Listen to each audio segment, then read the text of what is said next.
Don't worry, there's nothing wrong with your television set. This is a pixie bell. The sound is much too high for human ears. Oh, there you are, Tink. Is animation art? Seems kind of like a redundant question when you think about it. Now, what do I think? Of course! However, you'd be surprised to know quite a few people actually don't feel this way. Many people feel that animation is nothing more than childish trite that is only suited for the lowest common denominator. But why is that? Where does this stigma for animation come from? I'm aware that art is entirely subjective and your Mona Lisa might be someone else's Ecce Homo restoration painting. I'm pretty sure I pronounced that wrong. But today I'm pitching in my 2 cents to show you why I believe animation is an art form worthy of praise and acknowledgement. Let her go, oh bless her. From its inception in the late 1800s or early 1900s, there's a lot of debate as to what's considered to be the first true animation, which I'm not going into.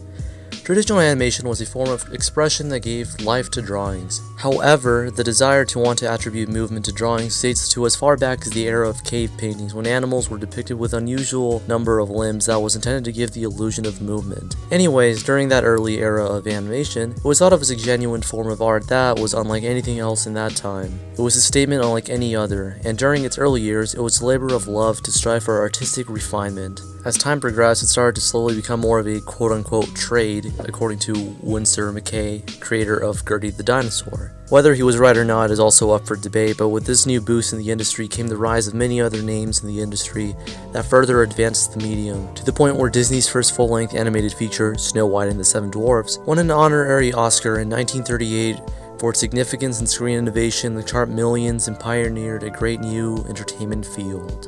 Many notable filmmakers of the time, like Charlie Chaplin for example, call it a notable achievement in cinema and has since made the list of many great films of all time. In this golden age of animation, many iconic and acclaimed shorts and films came about that proved the artistic merit that animation could achieve. So, with this booming era of animation, what went wrong? There are many fingers you could point here, but the biggest one would be the medium's shift to television, which not only led to lower budgets and tighter time restraints that restricted certain artistic ambitions, but also increased censorship. With that, the dark age of animation was born, a time of little to no advancement in the art of animation and aesthetics, nor the quality of the product itself. Animation had delved into nothing more than mere child's entertainment, not worth a second glance. Hello, my name is Rubik. But then came a time later in the 80s when a new generation of animators emerged that breathed life back into animation, both on big screen and small screen. Disney and other studios were breaking artistic ground again. Television had another primetime animated show. A slew of shows that appealed to both kids and adults debuted. Cartoons aren't just for kids. They're for us adults, too. And an animated film for the first time ever was nominated for an Academy Award for Best Picture. Animation had experienced a renaissance. Adult Swim. All kids out of the pool. But even with this era and the continued success of animation, both critically and financially in this current generation, there are still many that have disapproving opinions on animation. Oh, it's just for kids. That's not real art. Why are you wasting your time watching that? Why does this stigma still exist when time and time again animation has shown itself to be capable of producing quality stories, timeless characters, and breathtaking animation? So how come for some it's so difficult to give such praise to animation? While it could be easy to just simply blame the era of animation that spanned from the late 60s through the early 80s known as the Dark Age, I have a different theory. I believe people are simply just uninformed of the work that goes into making and working in animation.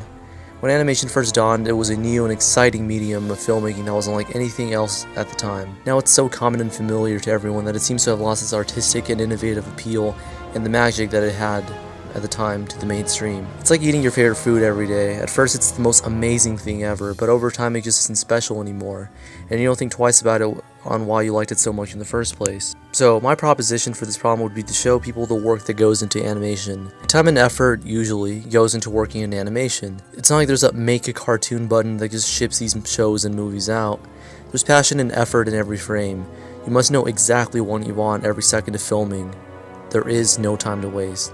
This applies to traditional animation, stop motion, and computer animation, and that hard work has paid off for some. There are various animated films all over the years that have been selected for preservation by the National Film Registry by the Library of Congress. The original Fantasia is the only animated film to make it onto the Vatican's list of 45 great films under the art category. There have been 3 animated films total that have been nominated for Best Picture at the Oscars. Even the highly revered Citizen Kane, which is often considered the greatest film of all time and revolutionary for its filmmaking techniques, seems to have taken some influence visually from Snow White. So, the appreciation of animation as something serious is there, but the overall masses and some critics still don't seem to see things that way. Maybe in another few decades we can see a complete turnaround in image, but for now it's good to see progress is being made at least. So, next time you watch an animated film or show, think of the work that goes into making it.